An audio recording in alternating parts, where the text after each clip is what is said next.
In today's video, I'm going to teach you how to cancel hosting your subscription plus get a refund 2026. We'll go step by step inside Hostinger's H panel so you can cancel the right plan confidently and understand what to expect with refunds. First, open your browser and go to Hostinger's website. If you're not already signed in, log in so you land on H panel, Hostinger's dashboard for managing services.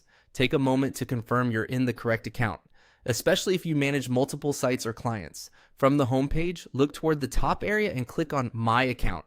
This takes you to your account area where all billing and service controls live. Moving cancellations through this section ensures the changes are recorded properly and tied to your payment method on file. Next, open the billing section. Billing is where Hostinger keeps your invoices, payment details, and all active or upcoming subscriptions. It's the best place to make sure you're canceling the exact plan you intend to stop, and it's also where refund eligibility is assessed based on Hostinger's policies. Inside billing, go to the subscriptions tab.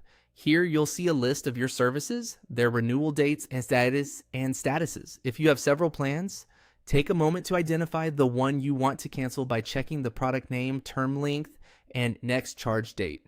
Select the pending subscription you want to stop.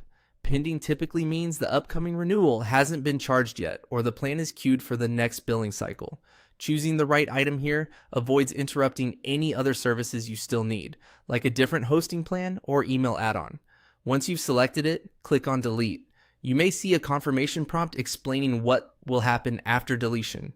Confirm to finalize the cancellation. Deleting the subscription stops future renewals for that specific service, and depending on timing and policy, may end the service immediately or at the end of the current billing period. If you rely on the website or email attached to this plan, back up your files and data before proceeding so you don't lose anything important.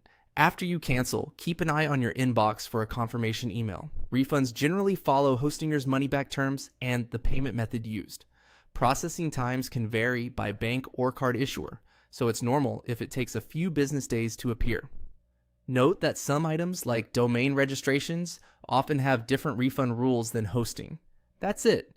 You've navigated to billing, opened subscriptions, selected the pending plan, and deleted it to stop renewal and trigger the appropriate refund process.